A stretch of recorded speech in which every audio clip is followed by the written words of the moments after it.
and welcome. My name's Andy Reid. I'm the director of the Sports Think Tank, and today we're joining one of the 29 organisations that have helped us in our 2024 Manifesto project.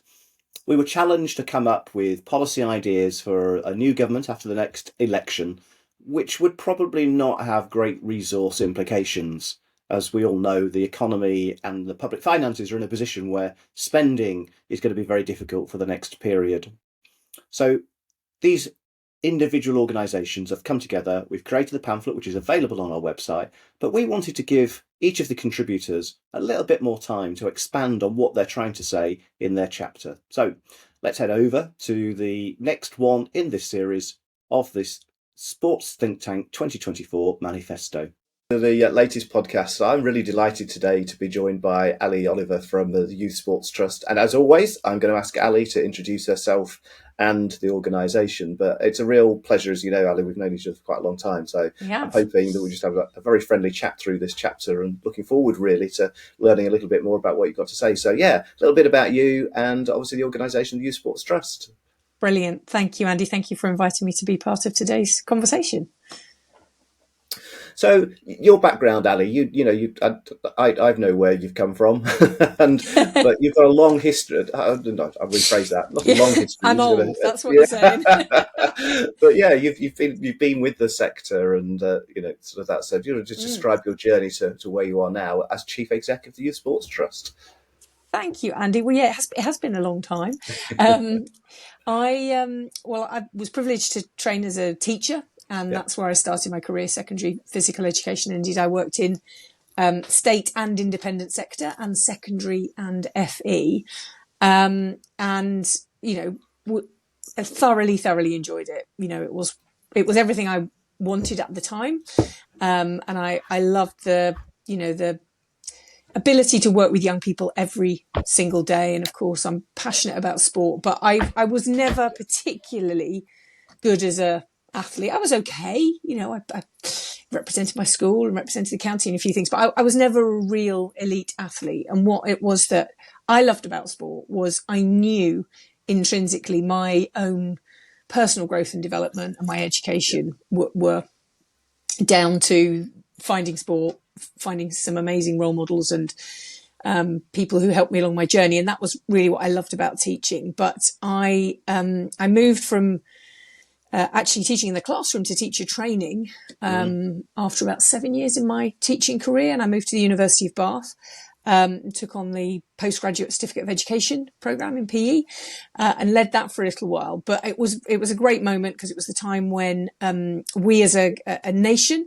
were looking over the fence at what was happening in Australia with the AIS, the Institute of Sport there. And basically, to cut a long story short, the University of Bath applied to be what was going to be the British Academy of Sport, the equivalent of the Australian Institute. And in the end, that's not what we ended up with. We ended up with a network of regional institutes, which is actually more appropriate for our country. And the University of Bath ended up being one. So I moved out of the education department at the university into the Department of Sports Development and enjoyed, again, wonderful years at the University of Bath, learning about sports development, to be honest, because physical education, sports development, very different professions. But always underneath all of it was the role of, whether it was physical education or sport, in the development of people. And as I was working at the University of Bath, I was a governor of a local school, which happened to be a specialist sports college in the early 2000s. And I attended the Youth Sport Trust conference as a governor of that school, Oldfield School in Bath, and met the then Chief Executive Baroness Sue Campbell, met the team, and really the rest is history. Andy, I've been at the Youth Sport Trust now for 20 years in various different roles and had the privilege of taking on the Chief Exec role when John Steele left in 2017. Yeah, wow. Actually, I think it is important to understand that people's journeys, isn't it? Because we've all, it's really interesting. I hadn't realised actually that because I was involved in Loughborough's bid for the Academy of Sport at the same time, and we were competitors. I realised we were severe competitors at that time. I hadn't realised that. So you do learn something new on every one of these sort of things. Yeah. I thought I knew most about you. So yeah, if I'd have known that, I'm not sure I'd have invited you today. There we go.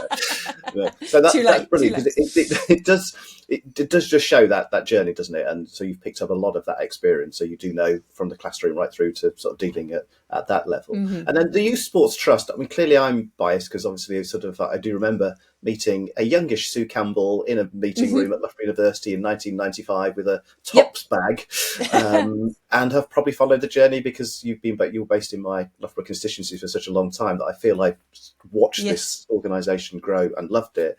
But not everybody knows, still I find, I'm sure you do when you go Mm. to places and you say Youth Mm. Sports Trust, and not everybody knows who it is or what it is. So do you want to just briefly describe where it sort of sits in the landscape in 2024?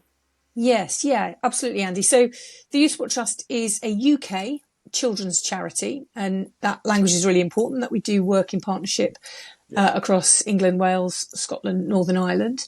And we are a children's charity. So sport is the vehicle that the charity believes in and has expertise in. But really, many people get confused when you hear the Youth Sport Trust, and understandably so, thinking that we yeah, are about pure sport development. And of course, you'll know as well as I do, you can't develop people through sport unless you in parallel develop sport. Sport has to become more accessible, more inclusive, and a more relevant experience to people in order for you to then use their participation and their engagement with it to yeah, achieve wider social outcomes. So that's what we do. So we are delighted and very privileged to be a system partner of Sport England and to be a partner of Sport Scotland, Sport Wales, Sport NI, delivering work across the home countries. But in England, because physical education and school sport has become our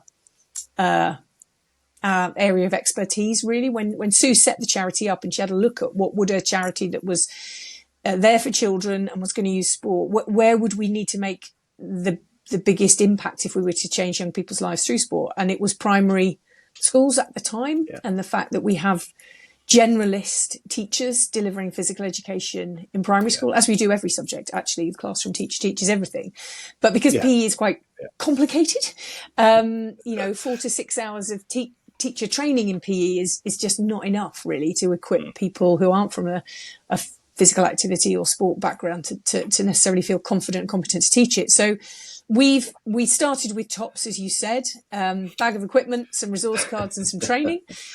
And over the years have, been lucky enough to work with all sorts of partners, both other charities, schools, networks of schools, corporate partners, a range of people. But the aim has always been the same. How do we make sport more relevant to young people, but in parallel make it more relevant to education?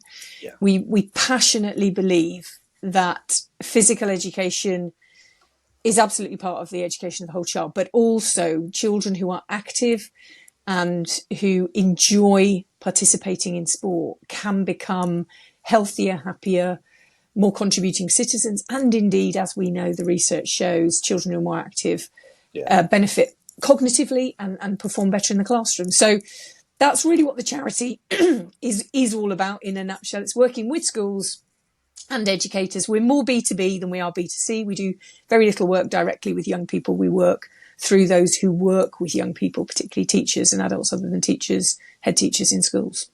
Oh, that's brilliant. Yeah, and yeah, those tops bags, I just go say, come quite a long way. And having Yeah, worked with yourselves and others, there's not just that schools, but the international inspiration work and others. So of course. that is a completely different place to where we started in that time. But Mm. also, I think I just gather from what you, and hence your chapter and what we're looking at here, but also focusing, probably ask you to say that whilst great progress has been made, when you then have written the chapter and outline the current state of play, it's not a great place, is it? In terms of the number of children meeting the CMO's guidelines, etc., is that it just feels as though whilst progress was being made, we're a bit stagnant again at the moment. And also, we'll just come on to that, but also some of that Mm. use of language, Yep. PE, sports, quite rightly, some of the stuff you talk about, physical Yeah. activity and mental health, etc. So we'll unpack some of that. But what is the current state of play in our school system for the amount of physical activity and sport that is taking place? So the overall headline figures, Andy, which many of the listeners will know, come from the Active Lives, Sport England's Active Lives Children and Young People Survey. And that tells us that 47% of children are meeting the Chief Medical Officer's guidance of 60 active minutes a day. And it's been relatively stagnant, as you say, for a number of time. You know, little 1% change here or there, but really, we're not pulling up any trees in terms of shifting the dial. And sadly, those young people who are considered to be least active, doing less than 30 active minutes a day, is getting bigger. And that's, you know, arguably the greatest challenge for the health and well-being of the nation, while the 60 active minutes is about the wider growth and development of young people in the round. But it's a real patchwork quilt, if I'm honest, Andy. I have just come off the back of our annual conference and annual awards and seen some phenomenal innovation, some schools that are, you know, really, really living out the mission of the charity, which is, you know, to empower young people and equip educators to build brighter futures through PE, play, physical activity and sport. But it's a patchwork quilt. And that's the problem. So school should be a relatively consistent experience for every young person. It should be their universal entitlement. And we know it is the best environment to get young people on the right foot. I'm not saying it's the only environment, but because the majority of children attend school, that's why one of the reasons why the Youth Sport Trust works in that space, because that's where things go right or wrong. And people will have heard me say before, we are obviously putting off more children than we're turning on. We've got less than 50% doing 60 active minutes. We've not done the job that we need to do. When children are born moving, and we stop them from moving. Society stops them, you know. We take them into the classroom, we say, sit still. But one of the things that I think we have to acknowledge as well, Andy, is the massive change in the environment and society at the same time. So saying we stood still, in some ways you could say, my God, that's amazing. You know, in my years in education and working in this profession, we have seen some communities become less safe. We've seen, you know, digital technology boom and the competition for children and young people's time massively squeezed. We've seen the curriculum get narrower and more pressure on schools. And sadly, PE is often the soft target, the thing that gets cut. Particularly after school sport as well. I mean, you'll remember, as I did, we had after school clubs every day, lunchtime clubs every day, and it was just the norm. And now that isn't the norm. And then also, we've got generations now of parents who feel less confident to play with their children. So the starting point, if you like, is lower. So I don't want to in any way today do a disservice to anybody working in physical education, school sport, because maybe to hold the line should be seen as a success. But of course, if we're not achieving what is required, we can't celebrate that. We have to keep pushing on. Now, I've often said that right across the piece around even just the overall participation rates and figures from Active Lives, is that actually people say, well, we spent all this money, it's only flatline. Well, actually, if we hadn't spent them, we haven't done the alternative experiment, have we, by not having a control model of not spending money on large portions of the population, because I think it could be even worse given that environment you've just described. I think it is really important, because I do find, and you probably get this slight frustration, is that people who do remember I was around in the 70s at school, they were pretty impressive, really, from my point of view, playing sport every lunchtime, after school, Saturday mornings, teacher. So people have this sort of like memory, their childhood memory of what school and PE was like. The world is very different, isn't it? And so I always say to people, we're not looking to go backwards, we're looking to learn those lessons and apply them to a very different modern world. And exactly all those things you've just described, and even the school system. I don't know, we'll pick up on this a little bit, but you know, like you said, you would want every school to sort of, I suppose if we were French, you would be able to do an edict, wouldn't you, that at 3:00 on a Thursday every school child will be doing X, Y and Z. We don't have that system, do we? I mean, it might be worth just explaining to listeners the school system, the academies and all that sort of freedom that's out there. So probably two things particularly worth mentioning for everyone listening. One is we do have a national curriculum, and physical education is a foundation subject in the national curriculum, which means it's taught at every key stage, and we're really lucky to have that. But the way schools are organised now and governed, with the academy structure, multi-academy trusts being, again, the structure of choice to support, grow and develop schools, academies don't have to follow the national curriculum. One of the great things is empowering to academy chief executives and their head teachers to make the right decisions for the children that they are serving around the curriculum and provision. But that adds to this sort of patchwork quilt. And of course, when you've got accountability measures that are really strong on some subjects, English, maths and science notably, but we have something called Progress 8, which puts subjects in buckets, and schools have to achieve progress against collectives of subjects in buckets. And sadly, physical education ends up in bucket 3, with lots of other really important subjects to a child's growth and development, performing arts, music, all those drama, all those other things. But it means that there are subjects that are high status and high stakes, and subjects which are low status and low stakes, even though it's a foundation subject in the curriculum. So academy freedoms and academization, there's, again, wonderful things happening in some multi-academy trusts where academy leaders are using well-being, personal development delivered through sport and physical activity as the anchor for the whole academy. It's what unites all of those schools in that trust. But equally, you can have some trusts where it doesn't really feature at all, and therefore the children in those schools get less. So I think that has to be noted. And we've had times in history when schools were all under the control of local education authorities, and some of the listeners may remember, the period between 2002 and 2010 when we had a national strategy for PE and school sport, and every school was part of a school sport partnership, which was a very top-down model in some respects. Top-down in that there was a consistent expectation that all of those 450 school sport partnerships were working on the same things, same national objective, and had the same tools available to them.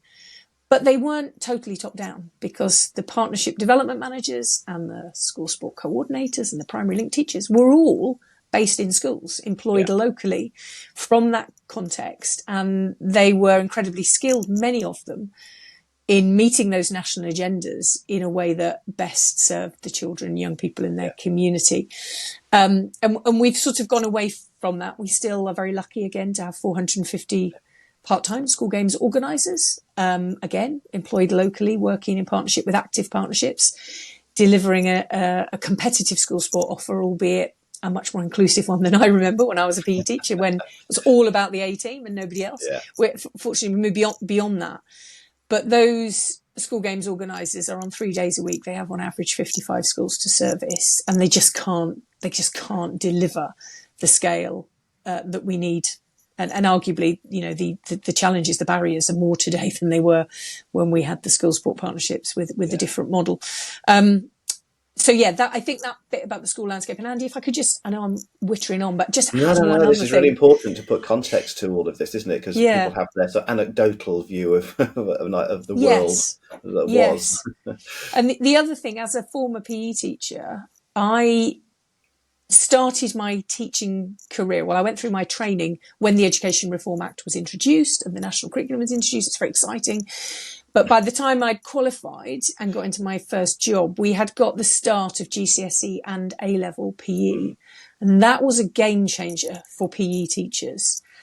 In some ways, brilliantly, because our subject was now an examination subject, and we could sit in the staff room alongside teachers of other subjects within examinations. But at the same time, it was a killer, because PE teachers who had didn't have the marking and the same level of lesson preparation. Of course, they always prepared their lessons, but the resources and materials and all those sorts of things that go alongside examination subjects, they didn't have it. And when you load that onto a PE teacher, which many do now, to give children the opportunity and young people the opportunity to get those qualifications, how on earth they then can deliver after school sport, lunchtime sport, before school sport, when you've got all that lesson preparation and marking and assessment and revision classes, they've got all of that as well. And all of these things have sort of, you know, when stars align and you get something brilliant happening. I've never known what the equivalent is, but when stars align in a bad way, you know, you get the very worst. And I think we're in a scenario at the moment where the culture and society and technology and all those things act against young Yeah. people having time and space in their lives for this stuff. Yeah, I call it a bit of a perfect storm, isn't it, Ali? Perfect You know, storm. when Great. yeah, That's it. yeah. That's So all it. those Yep. bits, yeah, All yeah. those bits coming It's together. harder when you're talking, isn't it? But yeah, all Yeah. those bits just do sort of just mold into this Mm. enormous set of challenges, don't they? For something that seems reasonably simple. And I'm glad you Mm. mentioned the school sports partnerships. I mean, I was fortunate to sit in DCMS when Sue Campbell Mm. was appointed to join up DCMS and DFE, and I sat in the minister's office when she drew these little circles on a literally a back of an envelope Yep. that morphed into the school sports partnership stuff that she got in her Mm. head, and we did start to make some progress, didn't we? But again, I'm always happy to say that we're in a very different place to where we were in Mm. 2010. So it's not about going backwards, but it's taking exactly all that you've said, learn some of the lessons from that, and then how do you move that to the modern Mm. equivalent world of academisation, free schools, children's lives looking completely different. Mm. That safety thing, just the sort of, we've spoken to Play England. You know, for me, this is all part of Yes. a journey from early play right through to the elite stuff, as you know, as part of this manifesto sort of piece. And even just that play bit is a massive challenge now. Children who don't know or arrive at school knowing how to play. I mean, you said we then squeeze Mm. it out of them, but we have those issues, don't we? So I Yeah. suppose really moving it. So we've got this massive problem, we've got these issues, Yep. but we're about solutions, aren't we? And I know that's definitely what you're about. And I suppose it is the frustration, isn't it, of moving, knowing there are examples of best practice. And if only we could replicate and duplicate those everywhere, we'd be sort of Yep. okay. So how do we do that? And I know that's what you spend all your life and all your team are trying to do all of the time. But what does the solution look like, given all of those caveats that you said of where we're at? Are you confident that if there was a national strategy going back, well, it doesn't have to look like the Mm. SSPs, but if Yep. national government and others aligned to say, yeah, we actually really want to make this a priority and we're going to do everything we can to deliver it, what, you know, you've set it out in your chapters, but what would that Mm. look like without an overpowering, you know, going back to where we were before? So those who don't like that, you could feel confident that we can achieve what you want to do, but with that partnership approach that I really believe that you do take to this. That's quite a big Yeah. ask, but you know, Yeah. set out the Well, solution in the next 3 minutes. Yeah. okay. Next 3 minutes to solution. Well, I think the first thing is a recognition and appreciation of where young people are at. Yeah. So we have lots of what we call misery statistics around childhood obesity, mental health, Yeah. persistent absenteeism. We have all of these Mm, parallel data sets. What we lack, I think, as a nation, just generally, is a holistic well-being measure for children and young yes. people Yeah. that puts it all together and actually amplifies for some children just how serious an issue this is. And won't be surprised to any of your listeners that when you start to add everything up, those children in the most underserved Yeah. communities are in dire need. And we have got some really deep rooted challenges which are going to manifest themselves through those young people's Yeah. lifetimes, whether that is in their physical health, their mental health, or their social well-being. So the first thing is, I think we've got to escalate this issue. We talk at the Youth Sport Trust. This is a national issue. It should be a matter of national concern. Yeah. Then you go, well, where's the points of leverage? Where can we change this? And at home and in the education system are two really big points of leverage because that's where young people spend the majority of their time. Again, appreciating that some children are homeschooled and so on, but they're in some sort of education setting. And then you say, well, if we want to unlock in the Youth Sport Trust perspective, particularly the education setting, you have to prioritize it. You have to say, Yeah. like, this is an issue that isn't just an issue in 10, 20 years time. This is an issue that is a barrier to learning every single day in the classroom. Children who can't, in reception and primary school, children who can't sit up straight and hold a pencil, never going to be able to, take part in literacy lessons and so on. So Yeah. there are some stuff there, but as we go forward, children and young people who are persistently absent because they don't belong, they don't feel a sense of belonging in school, or they are too anxious to go into school. We have to change either the school environment so it has a greater sense of belonging, i.e. it values a broader range of talents. It's a place where you go and have fun. You get to do a variety of things.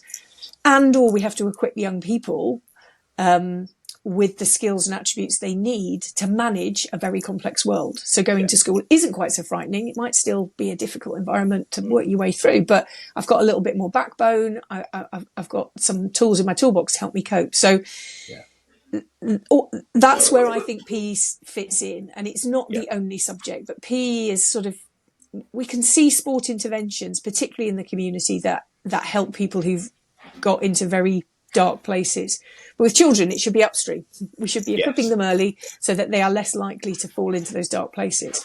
Yeah. So understand the scale of the will look at how you can change it, look at schools and say, well, what needs changing? And once you've prioritized it, you've given permission, and indeed you will be holding accountable school leaders for delivering on this agenda. So we call for things like, we would love to see physical education sit on alongside English, maths and science as a core subject. Because it plays a fundamental role in giving access to the wider curriculum, just because young people are well enough to learn. We also know that the way the school system operates today, we've lost a lot of support from local authorities as schools have become academies, and we've lost that brilliant role that we had of PE advisors, who were the go-to people to help schools with everything from teacher training to advice and guidance on taking residential trips and so on and so forth. So we do need a local coordination and delivery team. And I lived through my first job at the Youth Sport Trust, was involved in rolling out those school sport partnerships. And you're quite right. They wouldn't work today if we tried to reintroduce them exactly as they were. And there's lots of things we've learnt, say, from the primary PE and sport premium, where primary schools have got more skin in the game now. They've got some purchasing power, and that brings a different level of scrutiny from the head teacher and the business manager to, what happens in our school and how it benefits our children. So we need a reimagination of what that local coordination and delivery team should look like, but to support families, clusters of schools or trusts to be able to do the very best job they can through this subject, and importantly, connect the schools, the alternative education settings to the community. And schools are part of the community. They don't sit outside of it. They are part of the community. But the more we can connect that local set of services, whether it's a leisure centre, whether it's a national governing body sport club, whether it's a youth provider in the community, or all of those organisations can benefit from a strong relationship with the school, and the school can absolutely benefit from forming relationships. But you need the capacity, and that's where coordination and delivery team comes in. So accountability at the highest level, PE doing the right thing in schools, local coordination and delivery team. And then I think the last thing, Andy, I would just say is, let's unlock the voice of young people. Again, in our manifesto and in our chapter in the Sport Think Tank manifesto, we talk about the opportunity to harness the energy that there is in young people and the insight that young people have about each other. I was listening to one of our youth board speak at a ministerial roundtable recently, and his concluding comment, as a young man called Greg, was Minister, nobody knows what it's like to be a young person today and what it takes to get them active, except for young people. So use us. And we know, we need a culture of volunteering in sport more generally, because that's how our sports system is delivered, through volunteers.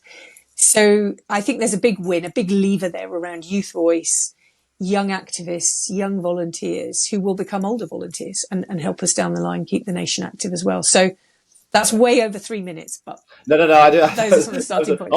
An arbitrary 3. That was an arbitrary 3 minutes, because it is important. We are able to. That's a very long elevator, isn't it, for 3 minutes? But you know what I mean. It's just trying to capture that, and this whole podcast hopefully just pulls out sort of certain elements of that. Again, Ali, you do it perfectly. You sort of craft those words and sort of that understanding. And there's a couple of bits that pick up. I mean, you're right around the curriculum, but the one thing that definitely in there is obviously swimming. We wouldn't want to get distracted on that because I've got to probably do another podcast, but that sits in there. And one of the reasons it should be accountable, but actually, again, it's a simple message to government, isn't it? Is actually just probably make schools accountable for their delivery or non-delivery of it, because does actually sit alongside some of those subjects. So sometimes it doesn't require anything new legislation or others, but just a clearer message from government that this is absolutely a priority and you need to do what it currently says on the tin. But that's No, probably slightly separate. But I no, suppose the other bit I wanted. Go on, you're sorry, right, Abby. Yeah, Andy. But I would just say, we've had a statutory requirement that yeah, children learn to swim 25 metres and can support themselves in personal life-saving yeah, situations. But by the time they leave primary school, and yes, the accountability on that isn't as hard as it could be. But of course, we can't hold schools accountable for delivering that if no, we don't have swimming pools, yeah, we don't yeah, have the water time, yeah, and it's too expensive, and there's no budget for the minibus to it. So, yeah, that's about this nationally. This is where, again, joining things up and yeah, recognizing that what do we really want to achieve, and then what are the things that have to change to get us yeah, there. And yeah. there is a risk that we just ask schools again to be another emergency service, and Yeah, they won't be able to do it. It yeah. won't move us to where we need to be. Yeah, that's a really strong point. And I've oversimplified it because, again, going back to that changing circumstance, in the schools in my constituency and where I was brought up, we all had a swimming pool. I mean, there was one around the corner from me here. My primary school had a bubble sort of swimming pool. Yes. So all of that was done Yeah. easily. Obviously, it was expensive because it had to be run by somebody, but we didn't have those bus costs at the time out of the curriculum, etc. So it's a very different world to where we are now. But exactly, I suppose the point I'm trying to make is that needs that national top down. There is a solution. There's reports out there that show what that looks like. There will be a price attached to it. But if we're saying that's what we want, then we have to work out the policies and how that sort of works in practice. And that goes through to exactly what you've just been saying. The world is very different, but if you have a national ambition and a strategy, you can deliver it if the will is there. So whether it's Sure Start or school sports partnerships, the modern equivalent of those can be delivered if you've got central direction.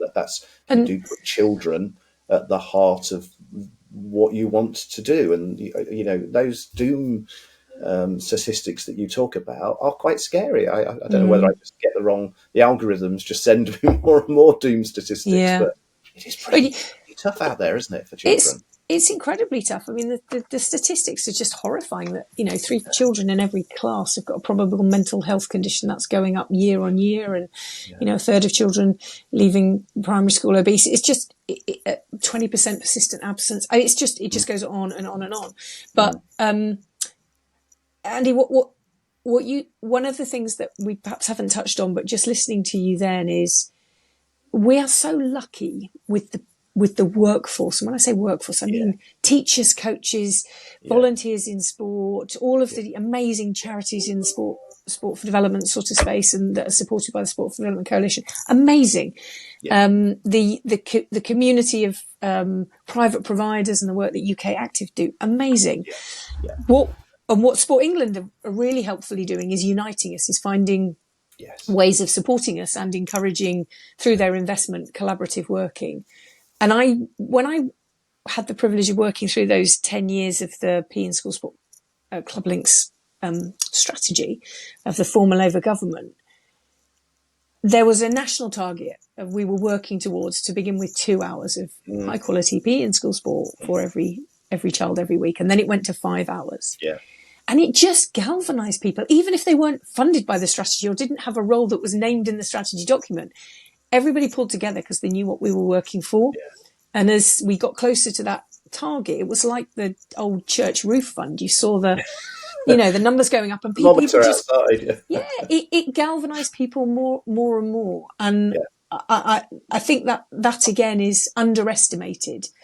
That if you give a group of people who are passionate and a little bit competitive by nature, which the sport community are, a target or a goal, they're going to go after it. Yeah, and I think that's because you're right. I mean, for me, you do need that central core strategic aim, and so I think you mentioned again the 2 hours. Yeah, we were moving towards 5. That's not exactly the same thing. It wasn't 5 hours of quality PE. It was like more of a wraparound, but that really, really helped, wouldn't it? and it's right, I think, that you were pursuing that again. That's 60 minutes a day of physical activity, but also 2 hours of high quality sort of PE. And I wanted to come on to that really as we sort of move through to unpicking a little bit more. Again, people who are probably, I know in your sector, and I've got some friends who had a really good time at your conference, so well done on that. It sounds absolutely amazing. PE teachers who come away enthused, ready to sort of go again for another year. But I suppose, so those in it understand all this difference between, I suppose, PE, sport, physical activity, etc.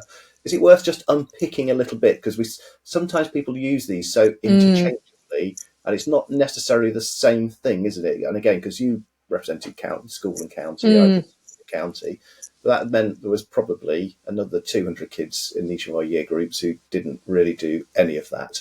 And, I'm much now more interested, and I know politicians I'm talking to are much more interested in how do you get everybody to be active, and from those underreached groups and underrepresented groups in particular, who will be the problem for the health service in 30 or 40 years' time if we're this sedentary behaviour. So is it worth just picking a little bit for like an idiot's guide to what these different bits now mean in the 21st century?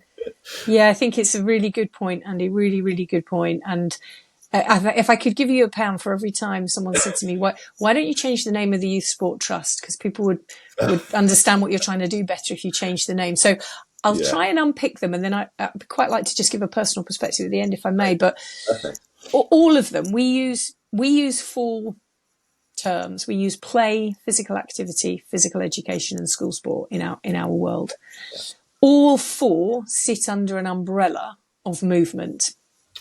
And at its most fundamental level, we need to move as human beings. We just need to move to stay well, but also because our movement and our brain is intrinsically connected. And if we want our brains to stay working, we have to move. And, we do understand that, I think, increasingly with the elderly.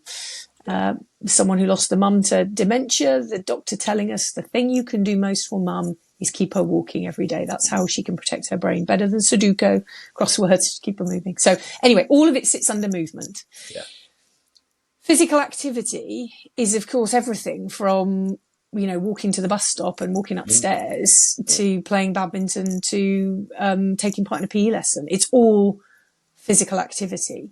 Yeah. And when the chief medical officer says children should do 60 minutes of physical activity every day, and 20 minutes if your child has special educational need or disabilities, and 180 minutes if your child is under 5. That is any kind of movement, and it doesn't have to happen in a block. It can be lots of little bits of movement, and indeed for health benefits, it's better if it's all broken down into little blocks. Because if you do an hour a day and then you sit still for the remaining 23, you're not going to be healthy and well. So that's the relationship, I think, between physical activity and movement. In many ways, they can be interchanged, but movement is much broader, isn't it? I can move up and down my left index finger. That's not really going to help my health. Real physical activity, the whole body. The play thing, again, is much broader than physical activity, but it involves movement. It involves socialization. It involves creativity. It involves imagination. It involves informality. And you speak about play, and you've heard from the play community, and Eugene Minogue Play England doing some great work, and have a super chapter in your manifesto on play. So I won't dwell on that, but there is the wonderful thing about play is it is free of rules and regulations, and therefore can be much more easily personalized, and people can flow in play to a place where they're happy and they're enjoying it and it suits them. Yeah. So I'm a great believer that we should all play more. We have the most fun when we play. But of course, the word play also appears in sport. Yeah. We play sport, and sometimes that gets lost because for performance in sport brings with it a huge amount of formality and technicality, which has the goal often, not always, but often, of winning, and we're striving towards that goal. So we pursue all structures and strategies, as I say, that can move us towards that goal of winning. But and I think, Ali, that's why I prefer training to playing games sometimes, simply because you can can enjoy, you can try those things because of the performance related play and everybody wants to win. You Yeah, just lose that pure enjoyment. So actually, I yeah, got to the stage in life where I prefer training to playing sometimes because you yeah, exactly that. So as adults, I actually don't think it's left it should be left to schools. I think we should all learn that yes, sort of freedom of play throughout our lives. Sorry, that's a bit of an aside, correct. but I'm quite No, you, passionate about that. you're absolutely right. You're absolutely right, Andy. This is so true. But what I was going to go on to say about sport is winning is not the only outcome of sport. No. And that's why I've never changed, under my leadership, never changed the name of the Youth Sport Trust. Because I think Yeah. rather than saying sport's bad, sport's only about the talented and sport's the word that puts people off, rather than kind of accepting that narrative, I think our job, if we work in sport, is we've got to reimagine sport, because that's not the case. When I watch the Olympic Games, Paralympic Games, I'm not just inspired by the medals. I'm inspired by humanity. I'm inspired by those moments of connection between athletes from nations which are at war, and they can put all that to one side and see themselves as friends and competitors in the field of play. I was a netball player. I was never going to be the best netball player. I wanted to compete, but I wanted to compete because that was the format of the sport Yeah. that I enjoyed. I enjoyed playing a game. You try and play netball without a game. It's pretty dull after a while. So you want to play the game, but Yeah. what was much more of an outcome for me is that's where my friends were. That's how I stayed fit. That was an environment where I could develop myself. I was learning all the time from people around me. So that's, again, just, sorry, Andy, but just coming back to sport. It is different to physical activity and play because there are rules and regulations around sport, but they don't always have to be seen as being there to take us towards winning or losing. Yeah. They take us towards a structured form of play and a structured form of physical activity. Yeah. And in that structure, we can get these benefits. And lots of schools tell me they might do the daily mile because they really appreciate the contribution that makes to physical activity, but they still want to do sport because of the umpteen life lessons that can be learnt, and the values for life and the contribution to society young people can make as leaders and volunteers. All of that stuff happens in the sports space. So physical education, leave the most important one to last. Physical education is what it says on the tin. It's education in and through the physical, and the outcome of which, number one, should be physical literacy. And let's demystify that one. Sport England's worked really hard on a consensus statement with all sorts of organisations, and we now have a really simple interpretation of that. It's our relationship with movement. So the outcome of physical education is we're developing confidence and competence in young people so they have a positive relationship with movement. They don't feel, I can't do this. I don't feel comfortable doing it. I always get it wrong and I'm embarrassed when I play. We've got to develop that positive relationship with movement. But we've also got to understand all of the things we've been talking about today as human beings, the role of movement in being human and its importance to physical health and mental health. And we should be teaching that. Knowledge and understanding is sitting right through the national curriculum for PE.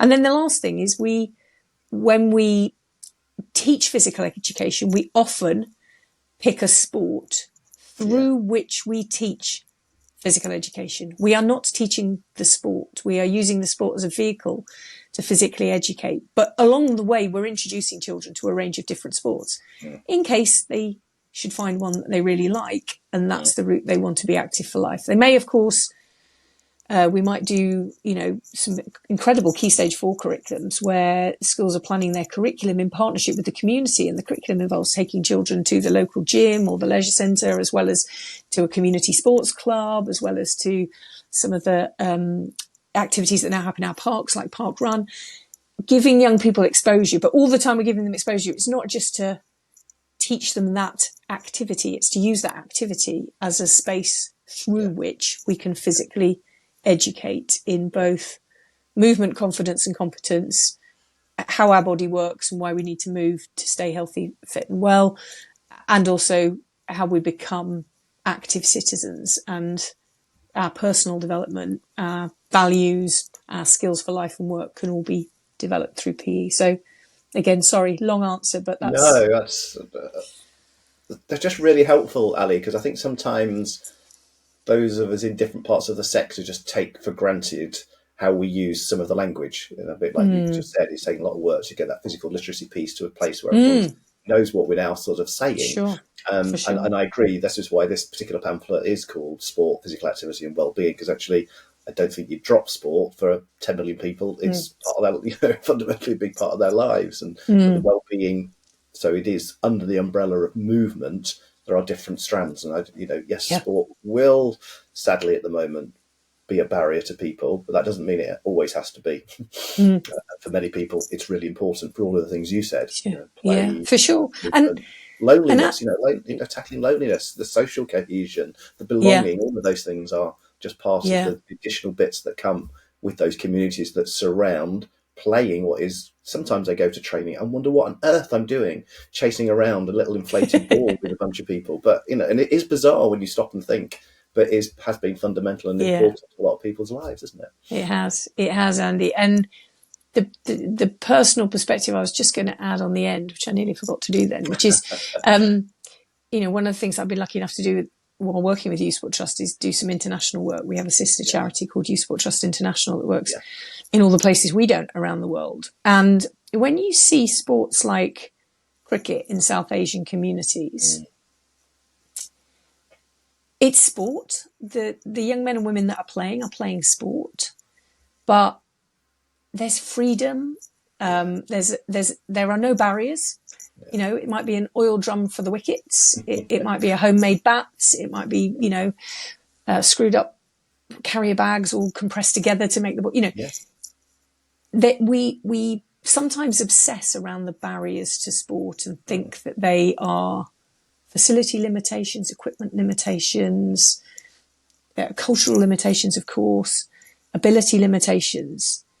But if we can ingrain more of this spirit of playfulness, or to use you use the word training, but that's sport. That's still playing sport. Yeah. There's structure. There are two sides. Yeah. They're having a competition, but it's not the formalized, overly technical interpretation or definition of sport that I think we are suffering from, and that's why I'm passionate that we reclaim sport as a force for good, but we have to reclaim it in all of these informal contexts as well as the very formal and super professional sport that we now see in society. Absolutely. And again, I don't want to hark back to glory days, but I've just been reading something today, and this is why the pamphlet wends its way through these. But creating those, we talk about children not being able to play outside and the difficulties of safety. But then when you see active environments in other countries, those international experiences, I was just looking at some of the models in Paris where they've now got these school streets where traffic has been banned, and so you see the kids outside coming to school walking. It is possible. There is a little bit of us, the controversy around low traffic neighbourhoods, etc., that we think these things are too difficult. But actually, I think if we have the will, again, aligning all of these things around movement, whether that's schools, play, the community, sometimes you don't need enormous facilities. Reopening our green and blue spaces are vital to all of this. So it is, it just, hence the sort of, I suppose, the trying to get the flow of all of these things are completely interlinked, aren't they, Ali? And I just want to see people moving. I want to see people playing sport if they want to, but the ultimate objective is getting that movement back into our lives that we've designed out for the last 40, 50, 60 years in particular.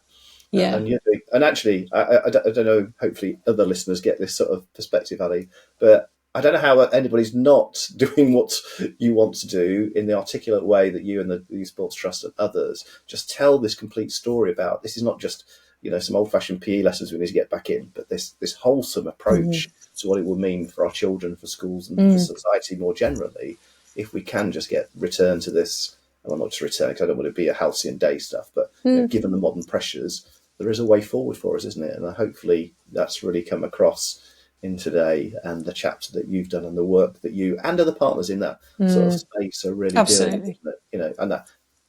So is there anything, clearly there's so much more you could say. But is there anything that you think, because this is always that bit at the end, isn't it? You suddenly think, oh, I wish I'd said that. And you will go away afterwards and think, oh, I wish I'd said I'm that. So sure. sort of last opportunity really to sort of anything that's popped into your head that we've not really covered wending our way through your sort of wonderful chapter. Knowing you, there probably will be, but in a good way, because there's Yeah. just so much, isn't there? Trying to condense it into sort of 1,500, 2,000 words in 35 minutes is difficult, but I think you've managed to do that, Ali. Well, I've had a good go, but thank you for the great questions you've asked and given me the opportunity to try and tell the story. I think if I was going to finish on a point, it would be about clearly.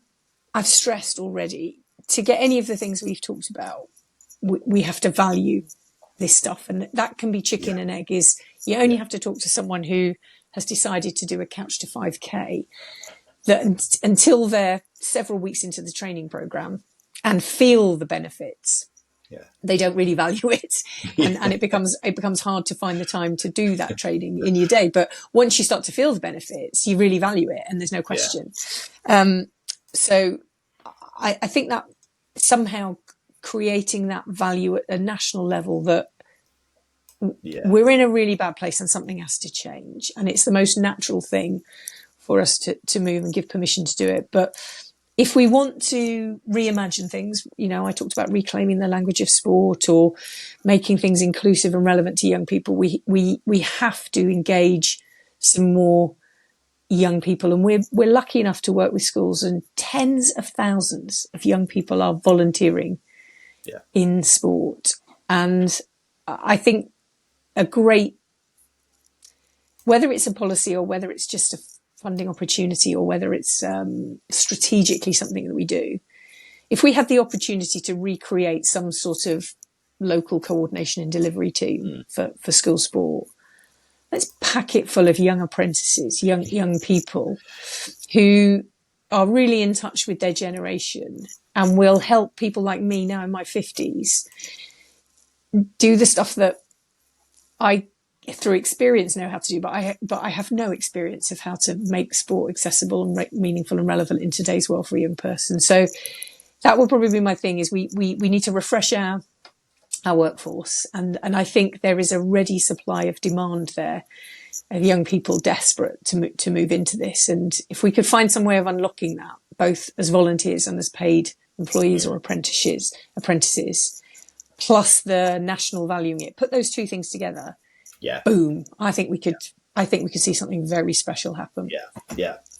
And it's good timing, really. Because I'm just reading Paul Lindley's book on raising the nation. The sort of better future for our children, amongst other sort of stuff. I'm really getting my head round, and I think that is the thing, isn't it? The world is completely different, and I'm going to things now where I'm with lots of other older people who chat about the world, but also then come to events like yours and what was sports leaders and Premier Rugby's hits awards and those, and I just see a really positive future as well. If we just let these people, young people, have a voice and do things in the way that is relevant to them now. I think I've been kept in touch once I've had kids, but as my children have grown older, I don't understand the world of a 5 to 11-year-old anymore in the same way as I did previously. And so why should I explain what they should or shouldn't be doing in the way that they understand the world? So I'm actually both, despite those doom statistics, I'm sure, like me, you've met some, you do. You bring them on stage and you give them a platform. There are some of the most amazing